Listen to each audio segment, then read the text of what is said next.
everybody, and welcome back to another week of EpICMavs. With us this week, we have John Burt. I'm very excited that he's getting to meet all of you and that you're getting to meet him. John Burt's a good friend of mine, good mentor. We've known each other for a couple years now. I've heard him speak to a couple different groups about a couple different topics. But every single time, I mean, you're going to leave this meeting feeling excited about, your own energy and what you can do to make the call in your own life and how to leverage your own contacts and what you can do in your own life, and it's going to be incredible. So I'm going to let John kind of jump into it, speak for himself. I'll be running the presentation, so he'll just be giving me some verbal cues every now and then of, hey Devin, next slide please. But John, welcome, and thank you for being here today. I really appreciate that. Well, thank you, Devin and Courtney, and I appreciate everybody putting up with the technical glitches. Probably more my doing than anything. Appreciate y'all being here, and I wanted to first start off and say I am a UTA grad. As you can tell, it was I went to UTA when they had a football team. That's how long ago it's been. The other thing is when I went to UTA, there were no bridges over Cooper Street. Oh, wow. It was 4 lanes. And if you had a 8 o'clock class and you had to cross Cooper Street, it was like playing Frogger. Okay. You were on your own. There's no lights, no walking lanes. It's wear your track shoes and get across there. And of course, the art department, I graduated with a Bachelor of Fine Arts, and Devin didn't even know that from there. And the art department was on the other side of Cooper, so I had to cross that 2 or 3 times a day just to maneuver classes. So that's how long ago that I was there. Let me tell you a little bit about myself. I spent 30 years in sales and marketing, primarily in the commercial printing industry. Then the last 5 years of my career, I was in finance, and that was business development. I went to work for a finance company that had 3 or 4 arms, and I worked for 3 of them. And as I developed them, I ended up in one and was very successful in the business development, and because we got bought out. And at that time, I decided to go into coaching. So I've been full-time coaching for a little over 4 years and found my passion. Now, I coach primarily CEOs, executives. I have a coaching program for sales. I do mentoring and mastermind groups. The other thing that you need to know is I've been a football official for 30 years. And so if you comment, you step out of line, I will throw the flag on you. And that's my first slide for you. Okay, so nobody step out of line here. I will penalize you. That's been a basis of a lot of my coaching, is observing winning coaches on the sideline and also observing losing coaches. And so I base a lot of my coaching on that, and it applies directly, excuse me, to business today. So the topic I was asked to speak on was leveraging contacts and perfecting your follow-up. So I'm going to start off with perfecting your follow-up, and then we'll go from there. But in my presentation today, I'm going to give you 2 words, okay? And these 2 words will change if you apply them. Will change, accelerate your business, and it can mean the difference between success, mediocrity, and maybe even failure. So that being said, I believe that I'm bringing a lot of value to you, and that these 2 words are that powerful in aspects of running business. So I want you to take just a few minutes. I'm not going to take very long. and I'll open up for questions and we can handle those. But I want you to commit to yourself to take a few minutes of concentration and to focus on what I'm going to say and take down notes and take away the other distractions. Turn off the TV, the email, your phone, or whatever, and give me just a few minutes of focus here. Focus leads to success. So if I could change your business by just giving you 2 principles that are illustrated in 2 words, that would be worth it, wouldn't it? I mean, if I could see, I hope you're shaking your heads. Yes. So here we go. So the first slide, next slide, Devin. Wake up, Devin. Did it go? Yes. Okay, good. Next slide. Oh, next one. Gotcha. The follow.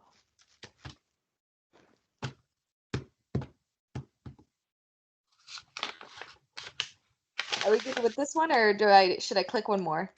Now go up. This one? Go up.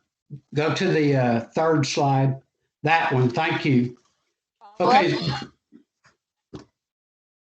Do we want the follow-up one or the statistics? No, we want to go to the blue slide, please. Perfect. Okay, cool. I'll leave it on there. My computer might have a slow toggle speed, but. Okay. All right. Here's some very, very interesting sales statistics. So I would ask the question, how many of us are in sales? And I think and I believe that the answer is we all are in sales. And if we have a company and we have to sell products, I run into a lot of companies that say, well, our product sells itself. We don't need a salesperson. We don't need a selling system. We don't need to advertise or market. It's just that good. We're going to put up a website and everybody's going to flock to us and buy it. Well, that is not the case in this. Today, more than ever, statistics show us the competition in every area is just incredibly, just the competition is just so much there. So look at these statistics, and I'll read through these. Top line says 48% of salespeople never follow up with a prospect. So what that's saying is 48% of salesmen come in and they make one presentation or one phone call and they never follow up. 25% of salespeople make a second contact and stop. Okay, that's pretty good, I guess. 12% of salespeople only make 3 contacts and stop. Only 10% of salespeople make more than 3 contacts. Okay, those are pretty startling to me in today's selling world. So the money is in the follow-up. 2% of the sales are made on the first contact. That's a very low margin. And you have to be, even if you're really, really good and your product is really, really great, then you'll only make 2% of sales. 3% of sales are made on the second contact, not much better. 5% of the sales are made on the third contact. Okay, 10% of sales are made on the fourth contact. That's interesting to me because we find, and I've worked in sales department, I've coached sales departments, and I find that this is true. People just do not follow up. They'll get a lead. Today, the challenge is getting a qualified lead and being able to present to them the second and third time. So what's the answer to this? So you need to have a selling system that has a follow-up system already in place. You don't just go out and make a call and then go, oh, well, how am I going to follow up? You don't call the next day and say, hey, I'm just following up. You need to have it orchestrated based around your particular product and bring value to it. So if you count your first presentation as your first contact with your prospect, then you need to have a follow-up, meaning a follow-up email, a handwritten note. The third contact should be, you should provide something valuable to them, like industry article. Send them something valuable that's valuable to them and their company in the industry, so that you're bringing free value to them. You want to show them that you are a valuable asset to have around. You're not just trying to sell somebody. And so that needs to be orchestrated through, I do a minimum of 7 to 12, okay? And so and I put them on a callback sheet, I put them on the calendar, I cycle them. And so when I say, all right, Acme Brick needs the 5th follow-up call, I go in and I pull up what I do for my 5th follow-up call. 80% of sales are made on the 5th to 12th contact. What does that tell you? That tells you that you need to have a minimum of 5 calls, 5 contacts, valuable contacts with that person. One of them could be a value added voicemail. That could be one of your contacts.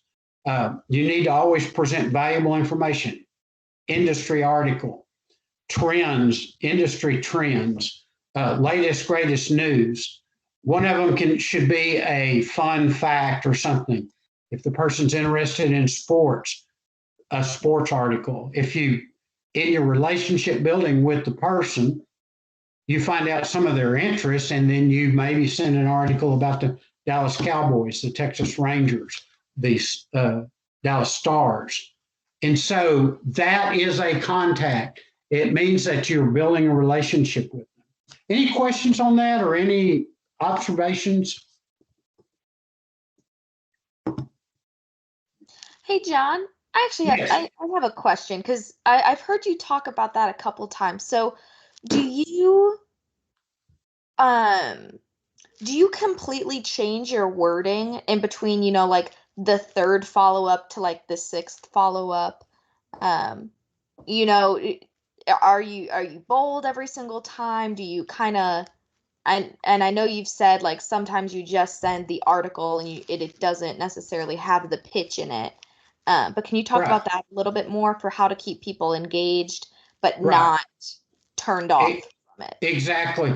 So whenever you get to your 4th or 5th, now it depends on if you have a presentation. If you've made an estimate or you presented an estimate, then you want to follow up. You want to know what the timing is, when it's going to be decided on. You want to find out where you fell, if you lost it, why, how much. So that will change up. But on the 4th, 5th, and 6th, and whenever I'm sending a valuable article, I'm not making a pitch. I just may put in the tagline, or I might just put in there, hey, I thought you'd be interested in this. I thought this article was valuable to me, and I hope you find value in it. I don't put a pitch in it in there, and I don't close out and say, hey, call me back on the proposal I sent or anything like that. I just send that. And so that's how I set it up. Different industries are always a little different in that. That's why sometimes I will do a voicemail. And for an example, this is not a good example, but I've got a client of mine that I've done a lot of work for in the past, but I'm not doing any work right now. I keep in touch with him. And so I call him and leave a voicemail and I say, hey, did you hear about Tiger Woods? It's all over the news. He had a wreck. Give me a call. Let's talk about it. Something like that. And seems like most of our conversations now are about golf.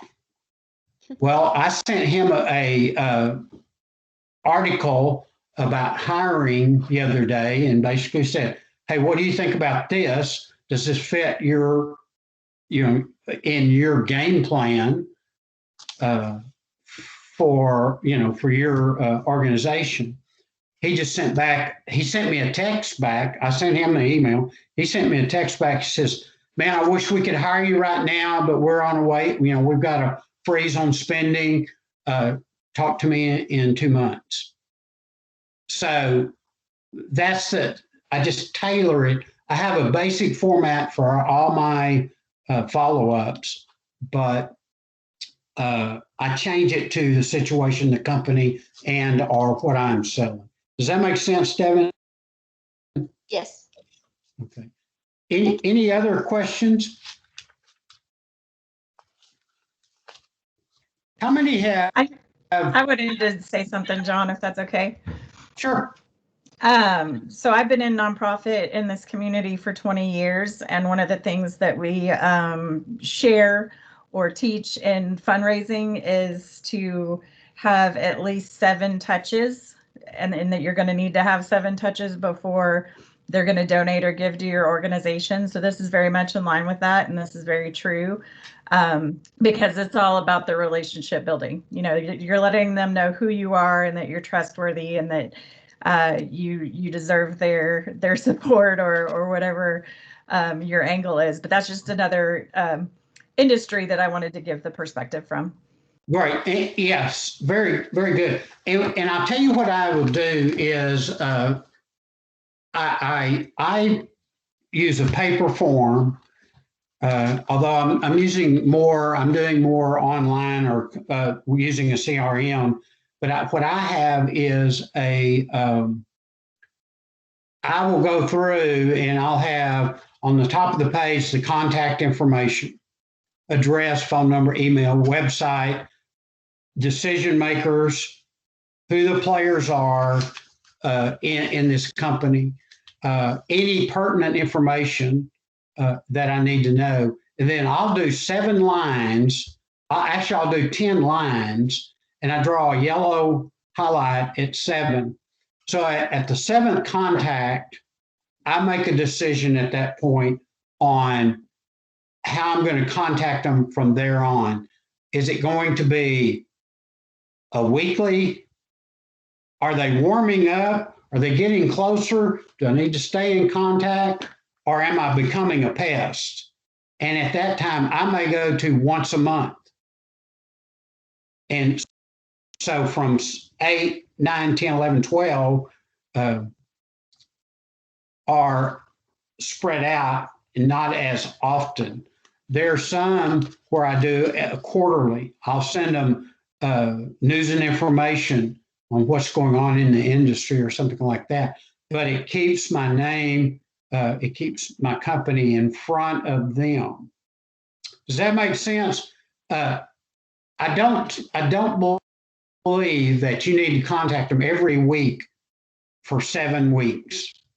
Now, there may be a situation where if they haven't decided, if you're getting feedback, a lot of your contacts are either going to be email, voicemail, a handwritten card, or you send them an article somehow. You drop by, you ask them to lunch, and a lot of them are going to be ghosted. They're not going to reply. I've had folks reply to me and out of the blue, I thought they were off, and I'd sit there and I'd send them an email and I go, I don't know why I'm doing this, and then they'd call and they'd say, when I was in printing, they'd say, hey, we have this catalog and we want you to look at it. And I'll ask them, well, where have you been? And he says, well, we've just been real busy getting this catalog ready. And so all of a sudden, so I never get up. I'm always on the positive side of that. Okay, so anything else on the follow-up? Any other questions? All right, Devin, next slide, please. So the first word, I know it's a hyphenated word. This counts as one word. So if you are in sales or your company depends on sales, which every company does, you've got to have a follow-up system. And it's a lot easier, instead of making it up every customer you call on, to have a organized system to go through and to execute. It saves time, it saves energy, it allows you to save your thinking, brain power if you have that set up.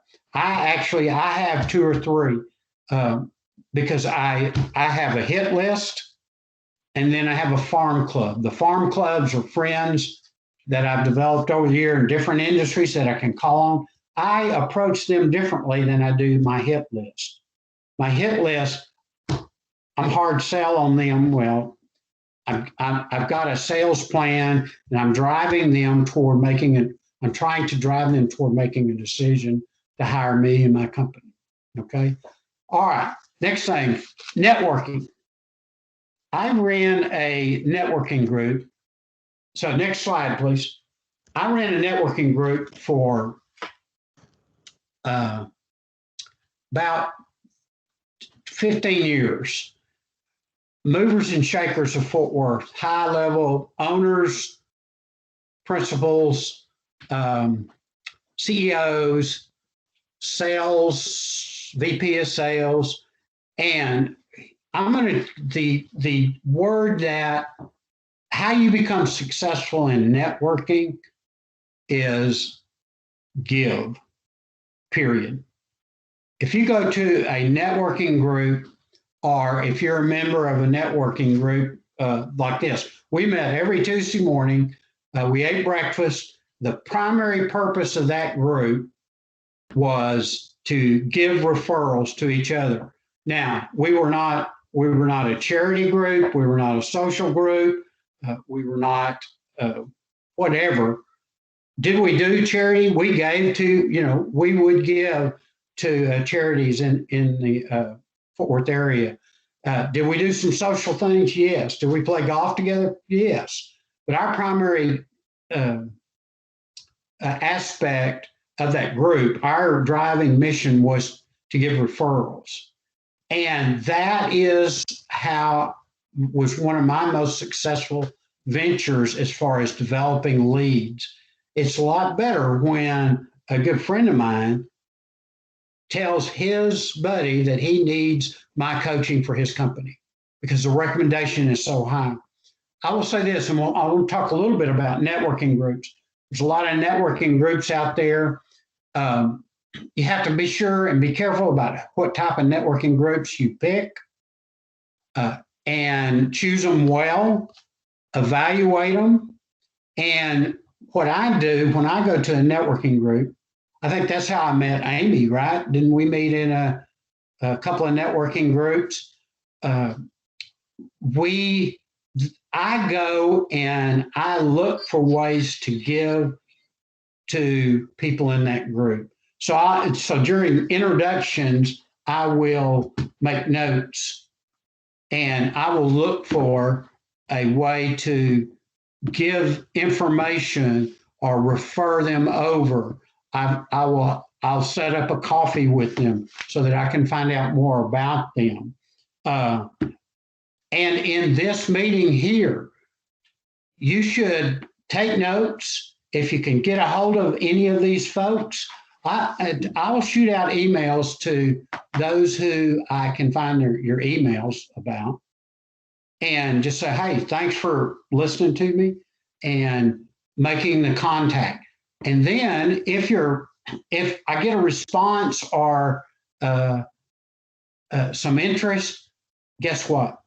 I'm going to put you on my follow-up list, and you're going to be in my cycle, and I'll be contacting you over the next 3 or 4 months, not necessarily to sell you anything, but how can I help you? How can I help you advance what you're doing? How can I help Amy in her, driving Better Business Bureau and the success there? I'll reach out to Maria. Is it Maria at the selling consultant? I'll reach out to her and just see if I can learn something from her. See if I have any referrals for her. Same with Brandy and Lauren at Tech Fort Worth. I need to get to know them a little bit better because I know that they're movers and shakers in the community. And so the key to a lot of people, I have seen this too many times in these networking groups, networking events. A lot of people come in like this. They come in, give me, give me. And that's not how it works. They will not be successful in networking. And so when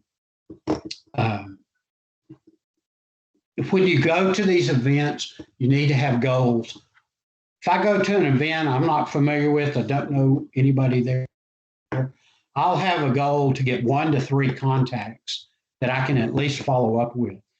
People that fit in my industry that may need my services, that may add value to me. I'm always looking for people that will add value that I can refer, that of services, products that I can't provide. We're fixing to have our roof put on our house, redone. That company so far has been so valuable in not only educating me, but just they have been so responsive that I will be a referral partner for them. I will write a review, I will pass out their cards, and I'll be a referral for them. So it's all about giving in that. Any questions or comments, experience in networking and or referring? John, I'll jump in. I'll say that I agree with you 100% that trying to give before you get is really important. I like your strategy of when you're doing these networking things that you're trying to make at least, 3 contacts, that you've given yourself some sort of metric to achieve. And I think one of the things myself that's been really successful for me in networking is keeping track of that too, right? So I have a notebook. Everybody does it a little bit differently. Some people do it in Excel. Some people use some sort of app for it. I have a notebook. If I meet somebody who I want to follow up with, it goes into the notebook. When I follow up with them, I write down how I followed up with them. That way, a year from now, 6 months from now, when I follow up with them again, I can remind them of what we followed up on the last time, right? So you've got that continuity, and I think keeping track of it is really helpful. That exactly, and that all goes to your follow-up system there. It used to be all about business cards, right? You would go and try to collect as many business cards, and you throw away the life insurance ones. And I don't have anything against life insurance guys, but and I still have, I probably have 300 or 400 business cards still, and I made notes on them. I'm not as organized as Kim and where I met them, but usually I establish a little bit of a relationship so that I know who they are, so that if I want to follow up, but I have their email address, I have a system for following up. You never know when you might need that industry, or you may need a person in Burleson or in Aledo or in Arlington that you can reach out to. So yes, and that's true. I would say this, I would date the note, and I would put the date and the year on that. I have some notebooks that I did not do, was not real good about putting the year on. And so I know I met this person in May a couple of years ago. I don't know. And but that's just an eccentric thing that I missed out, or I was just didn't take the time to do. So that's good. Anybody else? Any other ideas on networking? Hey, John, this is Brandy. These are all very helpful comments because I've been doing kind of business development and networking my whole career. I mean, I think no matter your role, whether you're in sales or not, relationships are critical to your job and what it is you do. So keeping track of those, I mean, all the tools that you're providing are extremely helpful. I think the only thing that I would add, and I think you've touched on it, is I have always tried to find something we have in common, you know, whether it's kids, background, jobs, interest, just some little nugget of something, then we can build on that because people like to share the same, right? And then that's something we can always go back to. Exactly. Excellent. That's Brandy. That is so correct. So that really goes into part of the presentation. The first part is the building the relationship. Okay. So yes, in your initial meeting and especially in networking, I try to find common ground. Sports teams, kids are big. I mean, very few people do not like. I mean, they want to talk. Are very, talk about their kids. I was coaching today, and the guy was coaching said, "Yes, my son is graduated early, and he's going to Texas Tech." And I go, "Wow, that's great. I had 2 kids go to Texas Tech." So we spent 10 minutes talking about Texas Tech, and we've become, that relationship has really developed because of that. And that you're right, Brandy. That's so true in that. Now, when most people find out that I am a football official, that I usually get pretty good comments there. They like to comment about that. What else? Anything else on networking or follow up? I will say this. This is a real live example. So right before Christmas, we bought my wife a new car. We went to CarMax, or kind of a new car, a year old or something like that.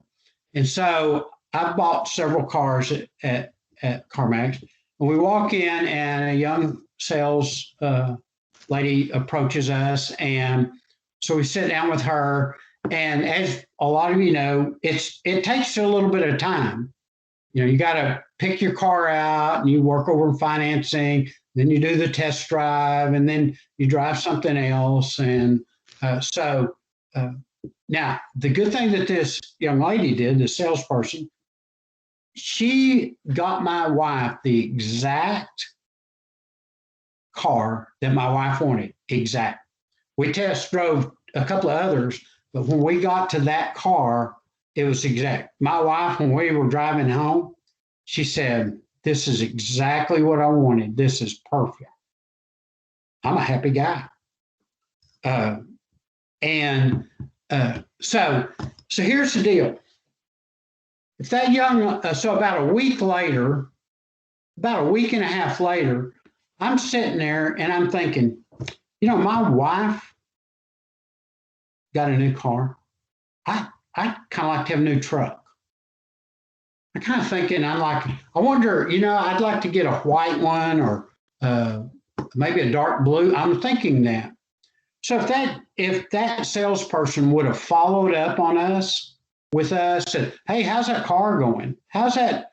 You enjoying your car? Everything working good?" I probably would have said, "You got any white trucks? Do you have any dark blue trucks?" And I probably would have bought one. Now, what happened is it passed. It went away. And so she lost her opportunity.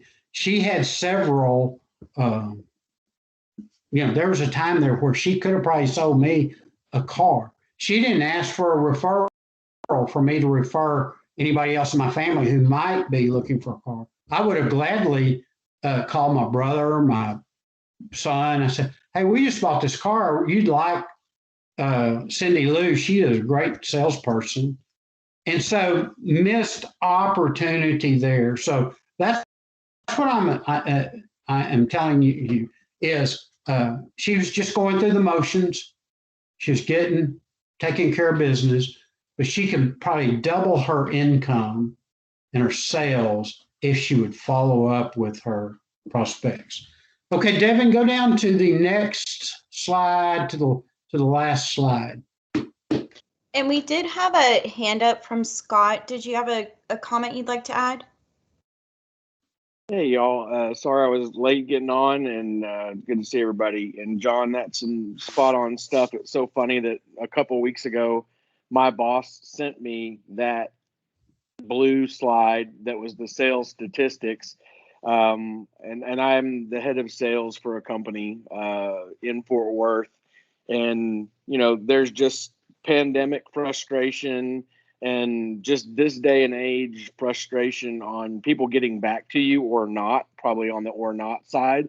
So the frustration level you have as a sales director definitely escalates when you're kind of in that third, fourth, fifth, sixth communication, and you're attempting to get a hold of them and get something done, and you're not getting much anywhere. So I don't know how when that slide was created, probably pre-pandemic, but I think that even now it takes even longer to close on the sales cycle.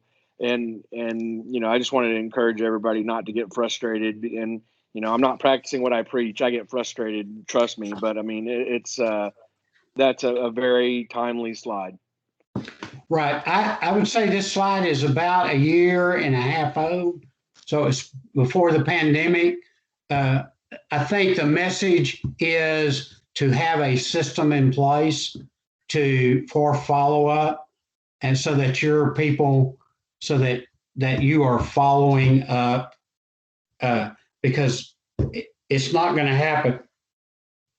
There's a 97% chance it's not going to happen on the second call, 95.4% on the third. Your chances go up in the fourth, and they go way up from 5 to 12. So, hey, Devin, go one more slide. Go to the last slide. And Scott, thanks for that. That's good input. It is. I will say this: that our our culture, the environment in sales and business is changing. It's going to stay a lot the same, but it is still changing. The key to is adapt to the change and be agile enough to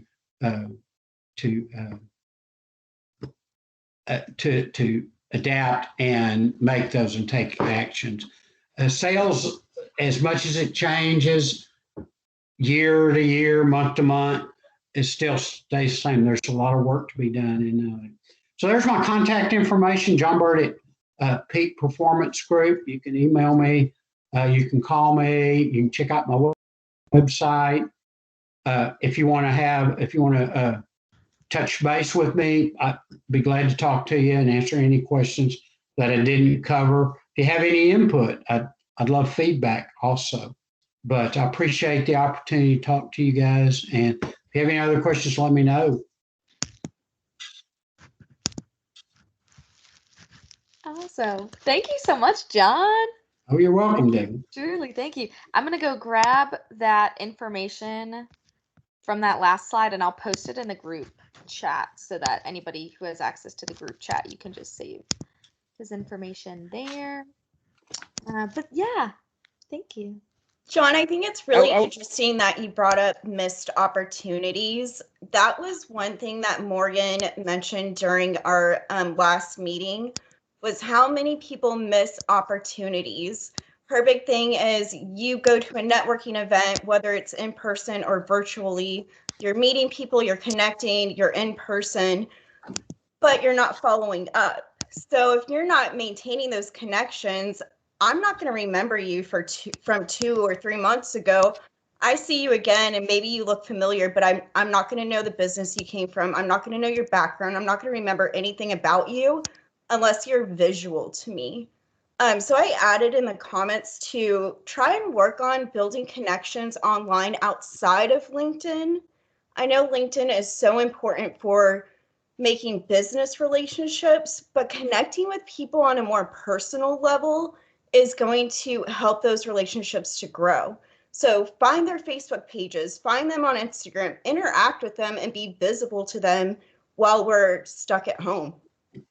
That's exactly right. I'm amazed. I'm not sure how I did it before LinkedIn, but you can find out valuable information on that. And it makes that, as Brandy said earlier, it makes that building that relationship. Maybe you see where they went to college. Maybe you see a hobby that they do, or something they're interested in. That just helps you get perspective. I use LinkedIn for messaging, for connecting, for information. So yeah, you're very right there. Valuable tool. There's only like 750 million people on LinkedIn. I don't know enough. I don't know enough of them.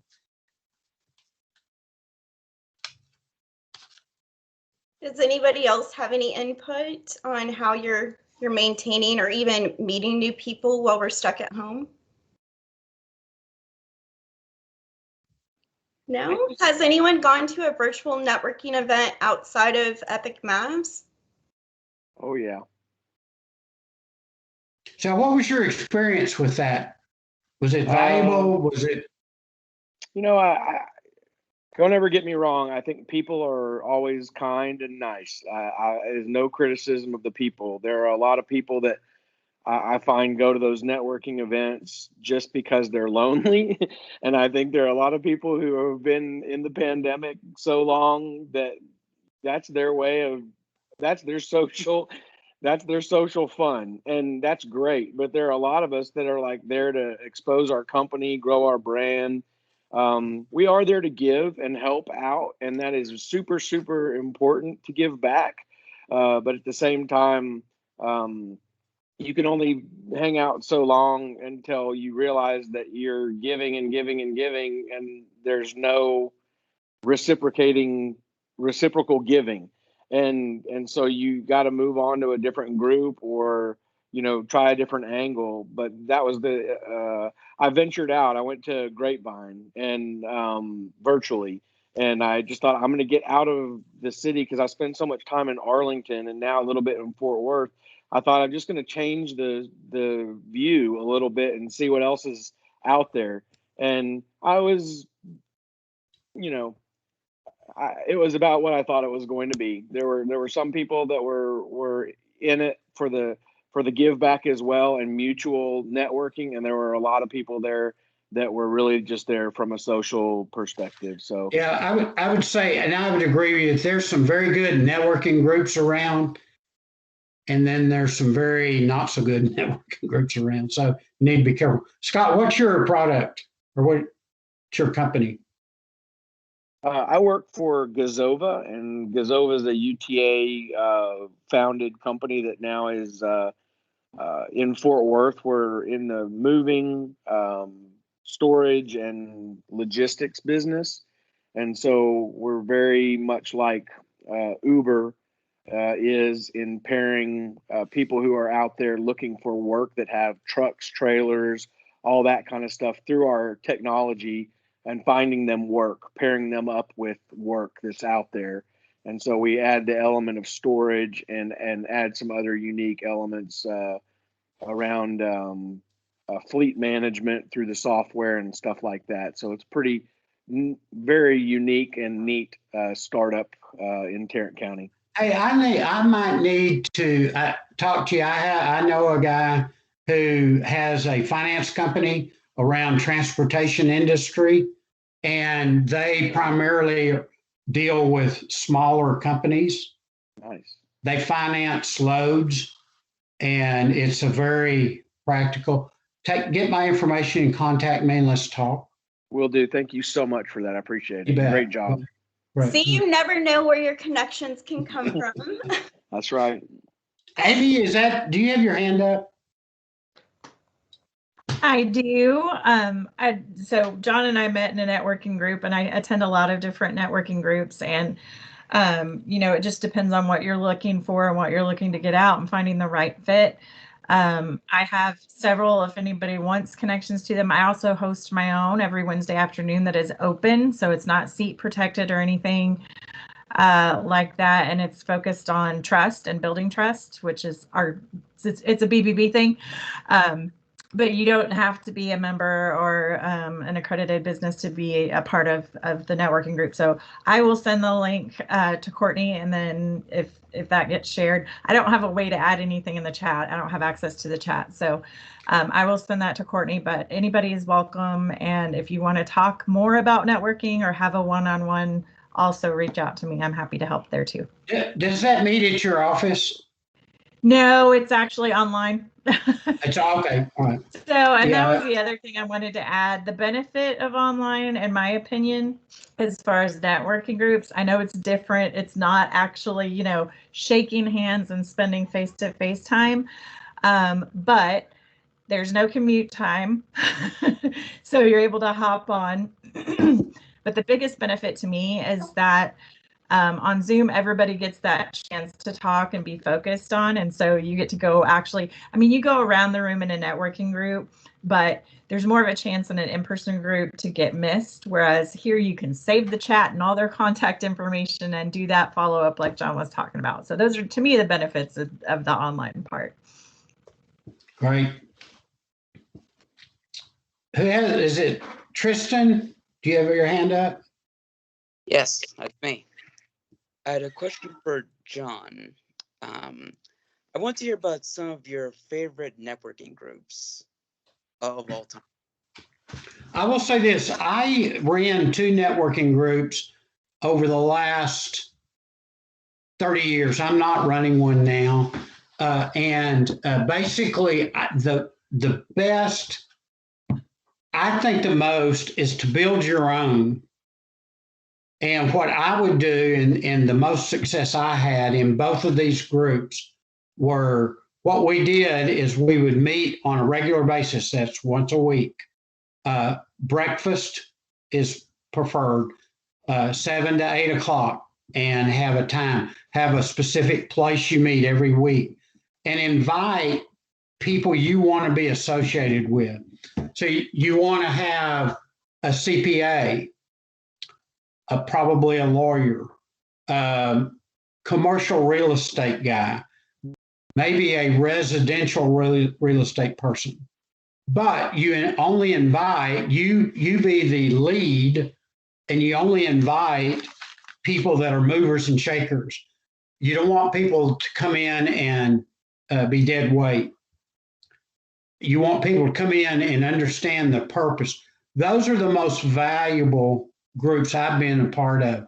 One, because they become my friends, and I still play golf with them. I talk to them on a regular basis, even though I'm not involved in the group right now. But 2, you have a primary goal and focus, and we were directed in that. We could invite guests to come in. We would have a speaker every once in a while, but our primary focus was to come in and we'd express our needs and wants as a company and who we were looking for. So I started one of these whenever I was in commercial printing, and I sent out an email to my networking group, and I said, I understand that D.R. Horton Homes is looking for a new print provider, a new printing company. Does anybody know anybody at D.R. Horton Homes? I didn't know anybody. I had no connections. Within 4 minutes, I had 2 responses from my group with one knew the CEO, one knew the CFO, and one knew the purchasing manager. And he said, basically says, let me know who you want to, and I'll set up lunch. And I go, and so that's the value of that. His value in our group was he was so well connected. He was the go-to guy. He knew everybody in Fort Worth. And so that's the type of networking groups I believe are most valuable. The other is get involved in one like Amy's that is I want to say open and honest. There are some networking groups that if you pay attention to, you'll see that they're benefiting 1 or 2 people. And, you know, if you don't get feedback or if you're not getting results, anytime I go to a networking group now, which I haven't been, and there's a few still meeting in person now, but if I go to one, I'm going to come away with 1 or 2 people that I'm going to have coffee with, either a Zoom coffee or meet them for coffee. And so that's the value. And I haven't seen very many lately, but just because I haven't been out there, most of my business is referral business. Does that answer your question? Can you hear me? Yeah, just want to say, like, I really do think, you know, there's a lot of value in that sort of just asking for help, mainly. Well, not exactly just only asking for help, but helping others as well. So I really do understand and can relate with the sort of, you know, letting people know of your goals. And then sometimes people will say, oh, I know someone. For instance, I told a friend of mine about how I've been applying for Alcon since the beginning of time. And it turns out that he knew someone that actually worked at Alcon, and he connected me with them. And, you know, it's really interesting, you know, what happens when you tell people about your motivations and dreams, you know? Exactly. The high percentage, I don't know what the actual number is, of hiring today is by referral. The percentages of just sending a resume in are very low today. If you can get a referral in or somebody to carry your resume in and say, hey, this is a good guy, you accelerate your opportunities and your chances. So, Randy, did you raise your hand? Yeah, no, I was going to say every job I've ever had is from knowing somebody. Correct. Yes. And I'm older, so just so you know, every chapter is. I want to say this. I got one job through a headhunter in Chicago. How he got my resume, I don't know. And the company was in Cincinnati. And how, you know, but every other job I've gotten is through a connection, referred in. And so, and they end up, most of them, not all, have been better jobs.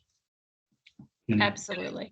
So, and you're right, you know, actually in the late 90s, and that certainly ages me, but in the late 90s, I answered an ad in the newspaper for a job with the Fort Worth Chamber. And so, and what's funny is I interviewed for one job and they offered me a different job. And I was like, I don't care. I'll take whatever you got. I just want to work here. But from that point on, it has truly been a connection. Yeah. What I was laughing about is you said newspaper. I know. That's what I took. That ages me. I mean, everything I just said. It is right. That's okay. Yeah. So I got a call. This has been 3 years ago. A company out of Oklahoma City said, "We hear you're a pretty good salesman. We want to have you come in and interview." And I really wasn't looking at that time. I was coaching. And I said, "Well, what kind of company are you?" And they were a curriculum company. And I said, "I think you need to talk to my wife." And so they contacted my wife. They hired her on a telephone interview. Hadn't seen her resume or anything. They said, "We're going to do a check." And so they called back. They interviewed her. She sent her resume. They hired her, and she was like number 6 employee of this company. Now they're at 30 employees, and they're a curriculum company, and just blowing and going. And that, she just happened to be available at the time, and it was a very good fit for her. So, cool deal. Well, thank you so much, John. I'm so happy we were able to get you connected onto our meeting today. It was iffy there. Yeah, Teams has been having some trouble. I've gotten a few emails and a lot of people weren't able to connect to this meeting. So if you guys ever have trouble with that, shoot me an email. I'll do my best on the back end to get you into the meeting. If I still can't get you in, we're recording them. So hopefully you can upload it or watch it through Teams. So thank you so much, John. I really appreciate your time. Next week, we are going to go over social media school, and then we're going to work on a 60-minute website. So I'm super excited about the website meeting we're going to host. A lot of my friends, okay, so I'm a millennial, and the thing about millennials is we're entrepreneurs. So everyone was trying to do their own startup or have a side hustle before the pandemic. And since we've all kind of been at home, I think that's exploded tenfold. So I've had a lot of friends reach out to me, "Hey, how do you build a website? Do you use Wix? Is GoDaddy good? Is it worth spending the money on this, and that? Do I need to pay for privacy? You don't want your information to be stolen if you're charging people." There's so many questions about that topic. So I'm really excited to have these things coming up at EpICMavs. If you guys ever want to see a topic presented that's not on our schedule, let us know. We are always looking for ideas to build up the next semester. So reach out to me. Again, my name is Courtney Torres. I'm the Special Programs Coordinator for EpICMavs. I hope you all enjoy your evening and stay warm, enjoy the sun, get back to getting outside and feeling good about the day. I'll see you all next week. Bye, everyone.